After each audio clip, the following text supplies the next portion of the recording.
Joey, today's podcast guest, Scott Smith, shared so many things from a legal perspective that we should understand and know better.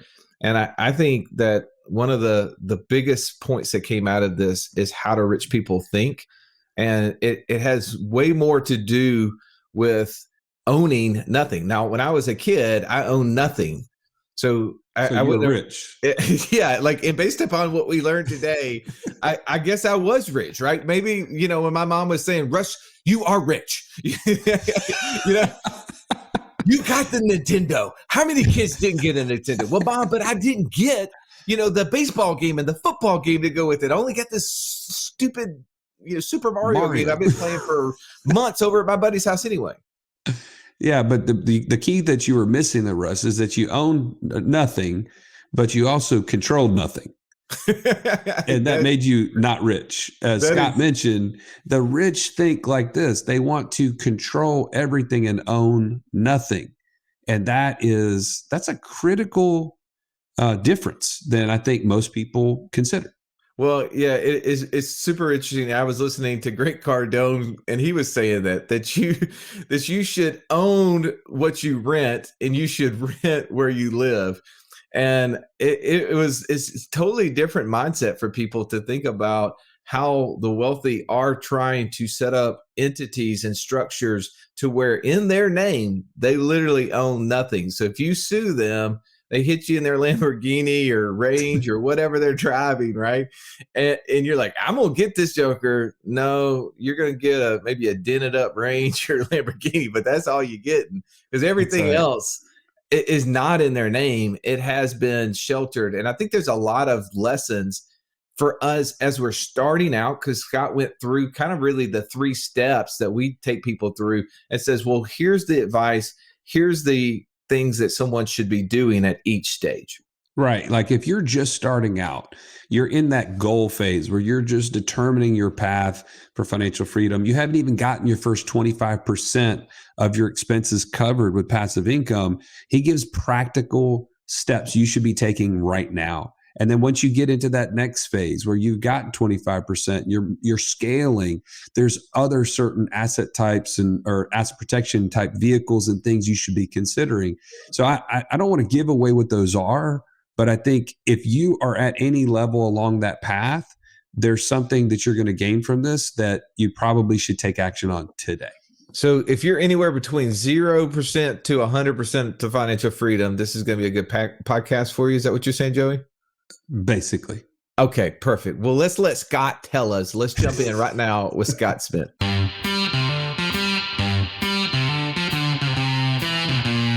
Welcome to the Wealth Without Wall Street podcast, your guide to understanding how to get out of the Wall Street rat race and start your own mailbox money lifestyle. Now, don't let these handsome Southern draws fool you. These financial minds are teaching our country to enhance savings, increase cash flow, and create passive income, all without the help of Wall Street.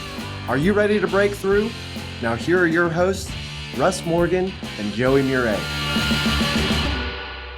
Well, welcome into the show. Today we have Scott Smith joining us live. Scott, man, we've enjoyed getting to know you, being on your show, and now to have you here. So grateful to have you. Oh, likewise, man. It's been great to get to know you guys, and I'm excited to be able to come in here and open up the kimono a bit and show everything I know about asset protection, tax, estate planning, whatever we got going on.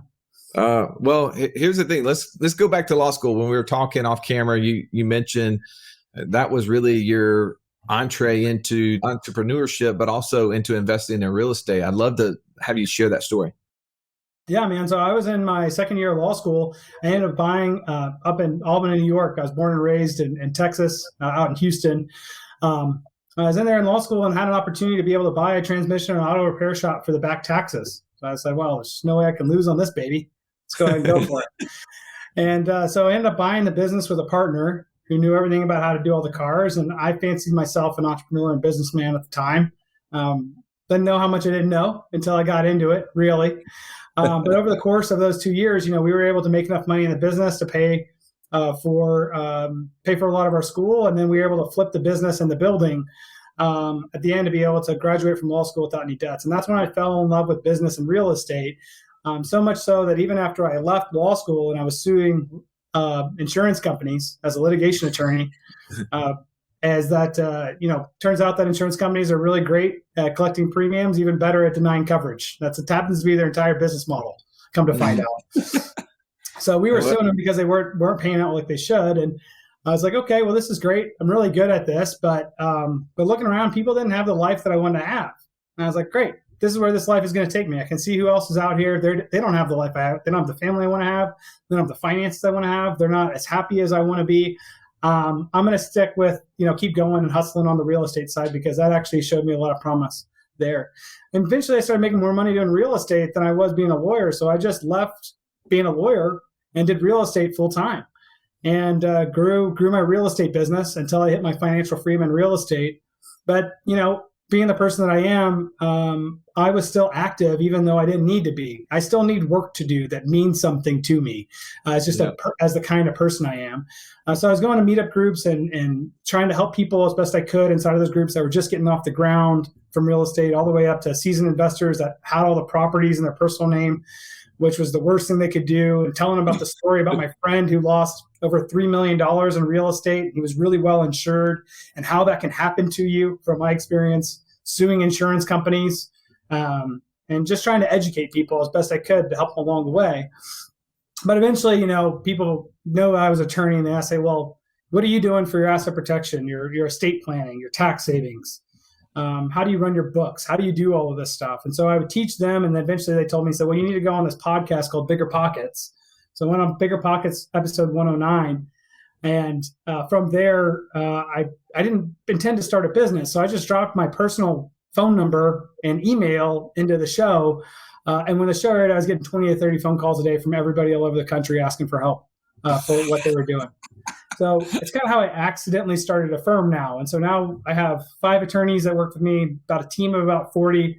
We work in all 50 states in every asset class, helping people that are investors, real estate investors, general investors, early stage entrepreneurs, is really our bread and butter there. And we're an education-based company. We just believe that our mission is to educate people as much as we can. Whatever they do with that education, they can go do it on their own.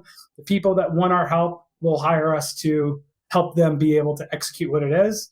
But our mission and our key core number that we have is how many people can we help set the foundations for the infrastructure that they need to be able to reach financial freedom. And that's why it was so exciting for me to meet you, Russ and Joey, is because you guys have that piece about creating a vision, a plan, and executing on that and creating the support systems on it, which is the other side of the coin from what my company focused on. So it's a bit of a kismet for us to be able to meet, I think. And I think together, we have that kind of magic from people. And so I'm just really grateful to be able to be here and share what I know.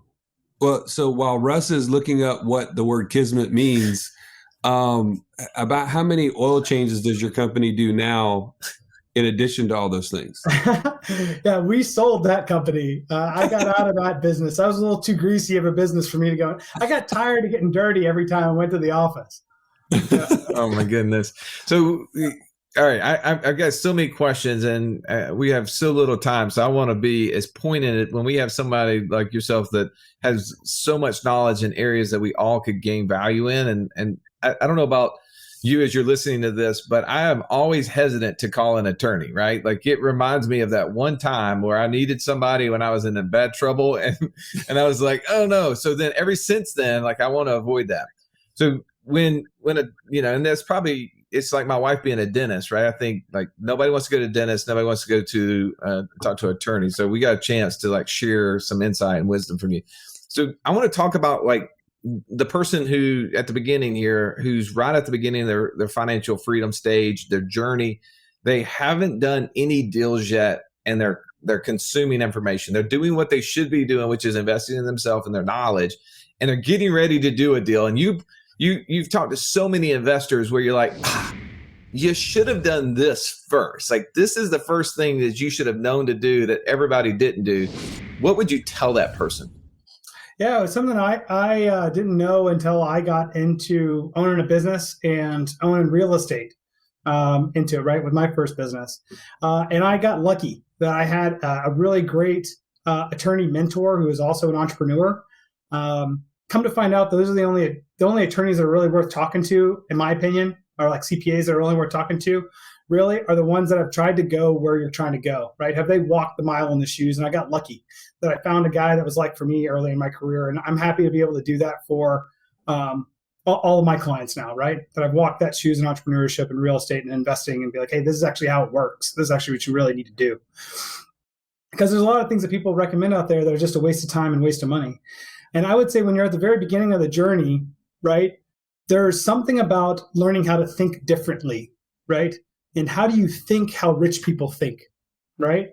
We can't do what rich people do because we're not rich yet, but we can think how they think, right? How does a rich person think? What do you mean by that?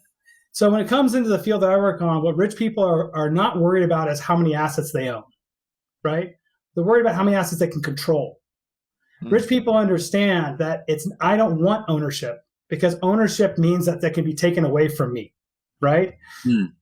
What they do then is they use structuring. So that way they don't own anything, but they control everything. They don't buy a yacht. Their company buys a yacht. By the way, it's a tax write-off when the company bought the yacht. So they get it at a cheaper rate. And if they get sued from a bad car accident they get into, or some emails that they send or phone conversations they have where somebody alleges that they defrauded them, they don't care. They have the peace of mind of knowing that the worst case scenarios can happen to them in life and it will impact them zero or very little. Rich people don't allow themselves to be exposed to the types of catastrophic emotional events that happen to normal people when they get sued, when they have assets in their personal name, where they're put into a position of saying, either I have to pay this extortion artist, called a plaintiff's attorney, or I have to risk losing everything. And what an unfair position to be in. So rich people understand that. They say, great, that's an untenable position for me. So when we talk about what's important for us at the very beginning of the journey, it always comes down to a two-company structure as a baseline of what you do. You have your right hand, which is your company that owns everything and doesn't do anything. That's your asset holding company. It can hold your cash, your stocks, your real estate, all of your investments. And because it doesn't do anything, there's no liability directly against that company. And because there's no liability directly against that company, it means that nobody can sue that company and take its assets. You as an individual are doing stuff all the time. You're sending text messages, phone calls, emails to people. You're the worst person to own something because at any given moment, you could step in it and trigger a lawsuit against you. But if you have everything owned by your asset holding company, then people can sue you all day long and they can't get to your stuff. And that's what's really important. Let me make sure. So typically people would call Russ a hot mess, right? A hot mess. That's what you're saying. Like personally, you're a hot mess and you need to get stuff out of your name. Basically, what I heard him say is that another way of saying asset holding company would be a Joey company because he said it does nothing. You're gonna just can we just rename the asset holding company a Joey from this point It's forward? a Joey. Yeah. Hey, It's a Joey. I deserve that. Okay, fair enough. Keep going. Yeah. So you got your asset holding company there, right? Joey. This is going to own everything.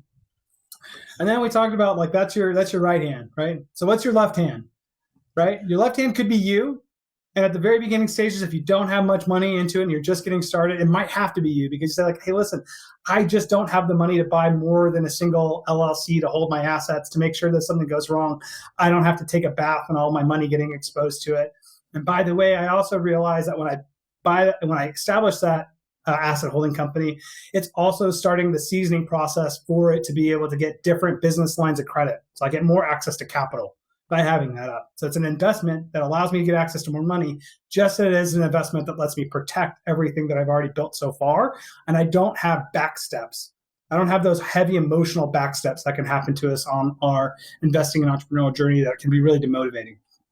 So that's a basic, like some of the basic things you tell everybody who's thinking about getting into it. When you get into this, you're going to want to create some sort of holding company so that all the assets you start to buy from that point forward at least go into it. So then you have anonymity within that, or I don't know if that's the right word, or you have lack of access to those assets.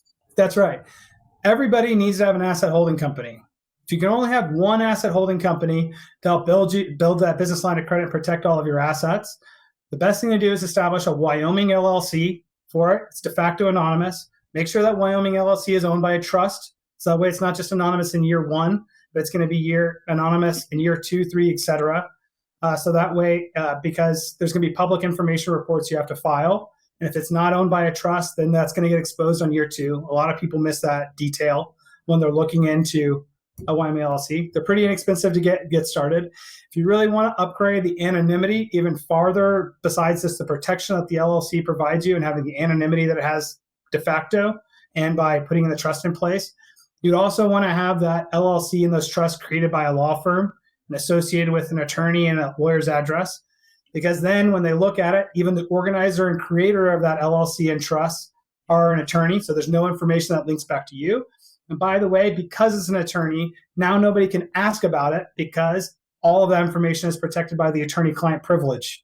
So the cheapest, best, most effective thing that you can do if you can't afford to do anything else is going to be a Wyoming LLC that's owned by an anonymous trust and created by an attorney and a law firm. Russ, I remember my dad specifically say to me, Joey, you gotta go to college. I don't want you to end up like me. And you know what my dad was saying is, in order for things to change, things have to change. You can't end up just like me. Well, I mean, we as parents, sometimes we take on the burden thinking about our kids and how we want something better for them. And we want to know, what will their future look like if I don't take action, if I don't do something different? See, in my house, I'm the role model. You're your kid's role model. And the buck stops with you. It's time to take action. If you're ready to take action, join us at wealthwithoutwallstreet.com/passport and get started on your own journey to financial freedom. All right, let's jump back into this episode. Okay, but let me ask you this. So that's the holding company. Then do you have separate LLCs that holding company owns for each individual asset thereafter? To the extent that any of the individual assets could have individual liability, then they would be LLCs underneath it with one asset, one LLC per asset, right? That's what you consider like to be a traditional hub and spoke model. The model's been around for over 40 years since LLCs have existed, right? So you'll see a lot of people will use that model of a hub and spoke, where you have one parent LLC and it owns all the individual LLCs underneath it. And have every LLC will then have its own bank account and its own set of accounting records that you have to have underneath it, right? So for there, you'll have great protection, right? And you'll also have anonymity with the ownership of the LLCs. You can also have anonymity in the ownership of the assets by using certain types of revocable trusts with that. But the problem you run into with the asset holding side is now it just got really complicated. Now I have all these bank accounts. I have all these sets of accounting records. I have all of these companies that I have to maintain every year and pay to maintain every year. I have to file the public information reports, the franchise tax reports for all of these LLCs.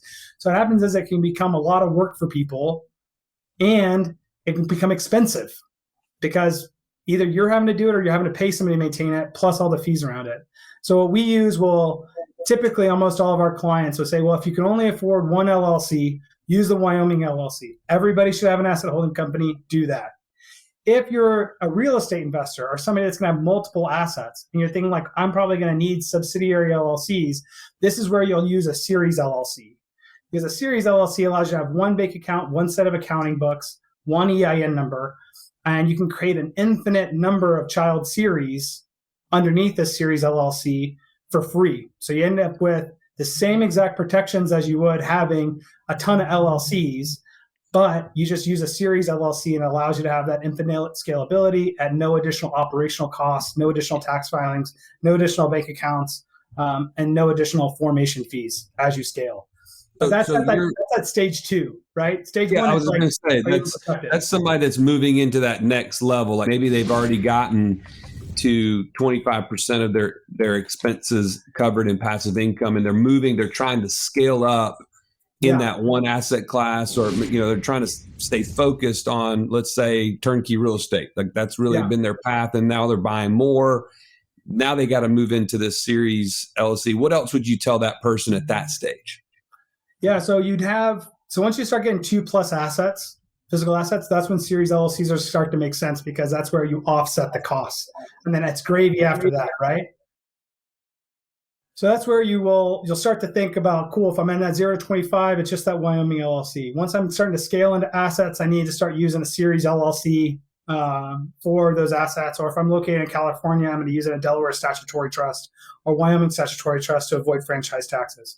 Not get too far down in the weeds, but just so that way everybody can hear it at least once, right? Yeah. I'm like, here's how it works. What else would you tell them? Is there anything else that you find is like a normal, step that they need to take? Yeah. In addition to that series LLC at that stage? Yeah, 100%. So when you're in that first track, we talked about the asset holding company, which is your right-hand side. But the thing we haven't talked about yet is the operating company. So operating companies are companies that don't own anything, but they do everything, right? Operating companies are actually what separate you personally from any business deals that you're doing or any communications you're making. Remember that your credit score is an asset. It's access to capital that we have for that. So you want to put an LLC in between you and any other communications that you're making, because any communications that you have are potential allegations of fraud or potential allegations of breach of contract, all things that are not covered by insurance, right? Can't be covered by insurance. Also, into that same vein too, it's like, what contracts are you signing, right? Are you signing your deals that you're getting into, let's say for a piece of real estate, and making sure you're signing on behalf of the LLC, or you're signing on behalf of the LLC and making that contract assignable. So that way you can have all the liability pushed into this LLC that doesn't own anything, but then I still have all the flexibility with what I want to do with this deal because I can assign it out to whatever way it needs to happen because of the way financing or investors might come into it. But I can lock it up in this way and compartmentalize all my liability if I want to back out of that deal, because the only thing that can sue at that point is an LLC that doesn't own anything. So my worst case scenario, if something blows up in my business, real estate investing or other types of investing is a business, right? Whatever business you're doing, is that you want to be able to have all the liability into that LLC that doesn't own anything. And if anything that bad happens, you just shut that LLC down and then you start up a new LLC. But remember, we can do that because all of our assets were inside of our asset holding company. So we can shut down and restart companies all day long. And at the same time, we have all of our assets on the other side that we want to use, right? For being able to have all of our wealth. For if your company has physical assets, let's say it has vans, all your vans would then be owned by your asset holding company. Those are all assets, right? What will happen then is that your operating company then leases the vans back from your asset holding company. So at any given moment, we can always just shut down the company and restart. So if you're at the very beginning stages, you can only afford one thing. I'd say start with an asset holding company and risk your personal credit score because that's all you can afford to do. And you know you're operating, and not the best way, but it's what you can afford. The moment you can afford to have an operating company, set up an operating company, because now you can protect yourself personally and protect your credit score with it and start to operate in a little bit more in the sophisticated way that rich people think, and the way that people that are successful entrepreneurs think about controlling liability. Once you start getting scalable assets, that's when you'll say, great, I'm going to take that asset holding company that I had, and now I'm going to form it into a series LLC. So now I can have the scalable assets into that 25 to 100% financial freedom number. Okay. And before we get into that top tier, somebody who has already hit their financial freedom goal, they've scaled, and now they're trying to diversify into other things. Before we get into that top tier, when you say operating company, I'm immediately thinking of what typically we've set up as S corporations that we're operating our business out of. Is that what I just want to make sure I'm on the same page with you with that. So corporate structure, whether you're using LLC, S Corp, or C Corp, doesn't have anything to do with the protection. They all provide protection in the exact same way. The difference between whether I'm going to use an LLC as a disregarded entity, right, which makes it where I don't have to have a separate tax return for that LLC. All the income is going to go to my personal return, and I still have to file my personal return, but I get all the protection that I'm wanting. Right. That's usually going to make sense for people that are anything that you're below a $40,000 a year income and below, is that you would just use the LLC as a disregarded entity. Once you start going like that 40 range to like $130 into it, then that's when you're going to want to start to use an S corporation, because you're going to be able to save money on the self-employment tax. Now you're going to have to pay for a tax filing for your S corporation. So how much you save on tax needs to at least equal how much it's going to cost you to prepare that extra tax return. And that happens at about that $40,000 to $50,000 a year mark, depending on the cost of your tax prep. And after that, it's all gravy, right? Tax savings. Once you get above that number, that's when we start thinking about C corporations and the way that C corporations are going to be able to help us further shelter income if we want to take income that way. But there's also, there's a host of other things you can do at that point that get much deeper into what investments you're making and how are you positioning money from your home office deduction, your auto deductions, sheltering money through your kids and family, all kinds of fun stuff that's in that route. My favorite conversation, but I love every bit of that. All right, let's jump into that top right. Let's talk about the person who has, as Joey said, has become financially free. Their passive income equals or exceeds their monthly expenses, and they're starting to think through different levels and wanting to make sure they've set everything up that will, if you will, we have clients who would call this their 100-year plan. How do people start doing that adequately? What are some of the things that you talk about with that group? Yeah, so I think, as we're going through the conversation, right, we started with like the 0 to 25%, right, which was, here's the importance of having an anonymous LLC with a Wyoming LLC. Here's how you do it efficiently, right? What we find is that anonymity is so important because it stops lawsuits before they start. When it looks like you qualify for food stamps, people just don't sue you, right? Right? So how do you do that, though, once you start actually having more assets? So then anonymity becomes even more important the more assets that you get. So once you're in that 25 to 100, but especially if you're in the 100 to 200 range, using trusts like revocable grantor trusts, which are types of land trusts. A land trust are a type of revocable grantor trust. Layered in with your asset protection structure, you're actually able to own all of your assets anonymously, just like you own your company anonymously, right? So that becomes a really important point for us when we get already to financial freedom, because once you hit financial freedom, the number one thing you don't want is go back to not being financially free anymore. Right, exactly. Right?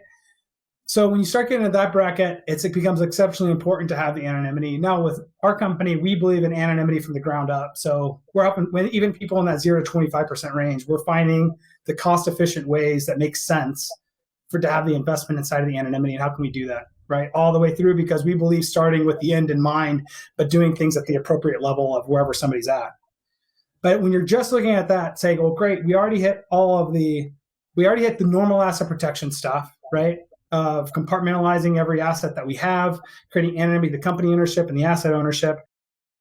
There's things that you can do at that point that make it where you're truly bulletproof, like establishing offshore trusts, like through like Nevis is a really popular place to do it, or the Cook Islands, that says, hey, I have these great structures that are all domestic, but I want to pay $30,000 and $3,000 to $5,000 a year to be able to have an offshore entity with offshore trustees that says, even if hellfire rains down on me from all respects, I can actually take my assets and then strip them all offshore. So they're outside of the jurisdiction of the United States from anybody being able to go outside of the court system, right? So some of our clients want that kind of level of bulletproof because it's absolutely untenable for them to think about any scenario in which they would have to regress, right? And when you want that kind of security, of course, you pay for it. The other thing that's really important, I think, as you move through this, especially if you have children, is going to be your estate planning. A lot of people are really keen on the money and not really keen on how am I setting this up so that I can make sure that my children are provided for, that all of the assets stay anonymous when they pass to the kids, that we're going to avoid probate court and be able to have that set up where my family is going to be taken care of and taken care of the right way with all of the money I left them. Because what could be more horrible for people that aren't used to having money than having a bunch of stuff get dropped on them, or that it gets caught up in a court process where now everybody in the world is saying that they want to cut out of it while they're grieving your death, right? Which is what happens if you don't have estate planning set up. Everything goes to court. Once it goes to court, now it's public record of who got what out of it, right? So now you blow all the anonymity. Now you create a target on the back of your family that inherited all this, right? And then you can avoid all of that with proper estate planning. So once you start, if you have children, it's exceptionally important to have that on no matter what income level or monetary level you're at, in my opinion. But exceptionally, as you get higher into the assets, having that proper estate planning in place is the only way to make sure that your family is actually going to be taken care of in the right way. Man, this has been ridiculous. Like, there's so much action to be taken out of here. Clearly, as you're listening to Scott talk, you realize that you need to have somebody like this in your corner. Scott, tell us, if we wanted to like reach out to you and try to get feedback, are you just going to give us your personal cell phone number like you did in Bigger Pockets, or is there a better place for us to go? Yeah, so the best place to do is actually to go to the royallegalsolutions.com website and click the Get a Price tab in the very top of the page. And that's going to take you to a quiz page and some videos that we have in there. The quiz, the reason why the quiz is so important is, one, it lets us see that you're serious enough for us to talk to, because we can only help so many people, right? The other piece that it actually helps us with is that quiz will have all of the key information we need to have a productive conversation. I don't know about you, but I hate calling new conversations with companies, right? Yeah. Or with attorneys, who are like, well, sit down and tell me a half hour about all of your whatever, right, that you have going on. So what we did is we said, listen, everybody goes to royallegalsolutions.com. They go to Get a Price at the top of the page, and they fill out the quiz. With the quiz information in the very first conversation we're going to have for you, we're either going to be able to say, great, here's, we think that for where you're at right now, listen, you're way behind the ball. You need to start taking action right now, what it is. And so let's get you into a conversation with a senior advisor that I've personally trained on what that looks like for you, right? Here's what we recommend for people that we've helped that are just like you. If that's not the right place for you, right, to go into that kind of call, then what we can do is take that information from the quiz and we say, great, what are all of the pieces of content that we know that people that are just like this person have found to be valuable? So we can take the massive amounts of content that's out there and we can narrow it down to your particular objectives and where you're at right now. So that way you can see clearly, what is the steps that I should be taking now and what are the steps that I should be taking down the road. And we can do that because it's about 25 different data points that then we can then look at and say, great, we can already know what people that are just like you have found valuable and what they put in place. And so we know just from that what a productive conversation is going to look like, how to connect you with the right resources until you're ready to start taking action. So one way or the other, you either get mountains of free content that's tailor-made for you, or we can get you into the right conversations with the staff member. But it all starts there with going to royallegalsolutions.com, clicking the Get a Price at the top of the page, and filling out that quiz. Dude, that is so awesome. And you're also in our community, so I would encourage you to message him in the app, and he can help point you toward more tools and resources they've created. Joey and I have had a chance to participate in your community. It's very active. You give a lot, which is amazing. We love that go-giver mentality. Thank you so much, Scott, for coming on the show. We really appreciate it. I know that we're probably going to have a follow-up in the future for all the messes that Joey and I are making to help you, to help us get free legal advice and for you guys to learn from our mistakes. So thanks again, Scott, for being on the show. My pleasure. Thank you, guys. This has been the Wealth Without Wall Street podcast.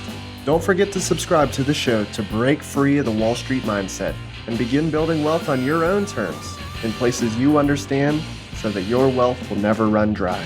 See you next episode.